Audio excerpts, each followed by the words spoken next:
genah amri cekane ngono lho. Ngomong-ngomongane sing cetha. Lambe lajeng ilat lajeng telak niku.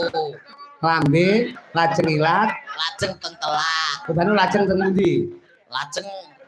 Lajengan. Terserah arep liwat teng pundi kok. Lah ya Mbak Elisa ben gowo sih. Siase sik pundi? Asmara Ndono niku kene. Sesi nebut napa sik nadyan napa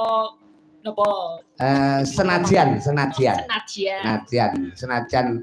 uncek kae ning kono, sampeyan tetep ning kono, aku ning kene. Dadi wong telu kono kene kok bono. Lah ya ngono ta? Kirangan. Kowe ora legane aku blas foto. Ditenono kowe. Wes aku.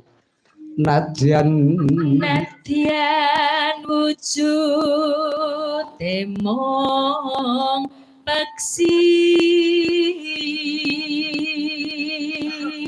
yen bawa ngene ya cetha Jawane. Yen omongan kok ora cetha blas to kene.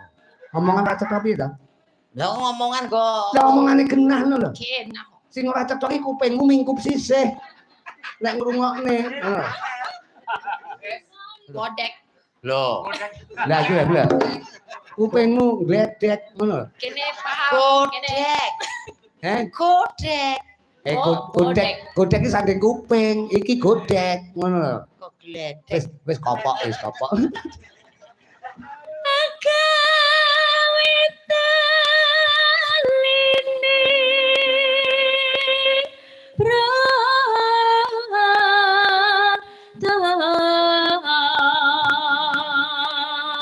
Jangan kelahiran tahun piro Mbak? Piro?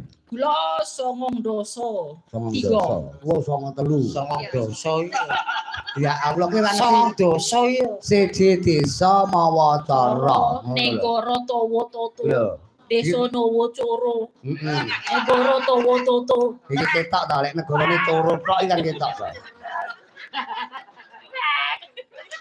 Negara mawa tata. Mawa panas mawa tata. Ngono lek ra Elisa ra pantes lho, mau negara mawa tata, desa mawa Coro. Jadi Coro ki lek nguyuhi anu lho, iso kadasen lho. Napa nggih ta? Heeh. Iso kena herpes kan. Niku kelahiran tahun 9 doso 3. Nah, kowe kelahiran tahun piro? 2015. Aja ngapusi kancane. Mangsaku pawaan model ceret model sampean iki kelahiran tahun 45. Heeh. Mergo biyen nggih bahan mriyem londo tinggi nyerat Indonesia biyen sampean. Nggih ajeng di parake teng jenengan kok nika luput nika. Ajeng dikenake jenengan luput nika. Iya, mergo taune wis ora 45. Lek ngucalne ning Komriem makdungi tahun 45 mbok ora medun-medun. Terus aku lahir pitu-pitu dhek lagi medun. Jenengan 77 to? Jenengan 77 to? Aku sitokno lho. Kelahiran. Kelahiran. Genahno. Kelahiran tahun pinten jenengan? Kuwi lek jarene bapak karo makku ki pitu-pitu ngono lho. Jarene bapak kalih makku, ibuku, mak ngerti ora? Mak ngerti ora? Mak ki cara gaule ibu, ngono. Ibu cara gaule mami. Mami cara gaule mamah. Mamah gedang, mamah telo, mamah apa-apa ngono. Wah, bragas timen kowe jenengan. Usah ngawur. Coba. Halus manis nang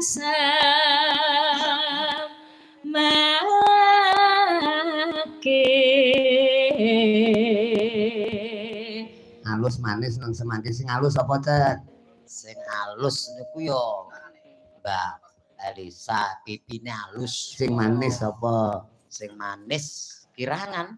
Lah, piye to? Halus manis iki segandeng ngono. Halus apa? Sing halus Mbak Elisa. Sing manis. Kirangan sing manis. Loh, segandeng iki lho.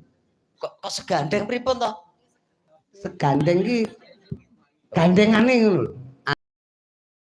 Sapa? Lah nggih gandengane sinten nggih mboten ngertos kula kok.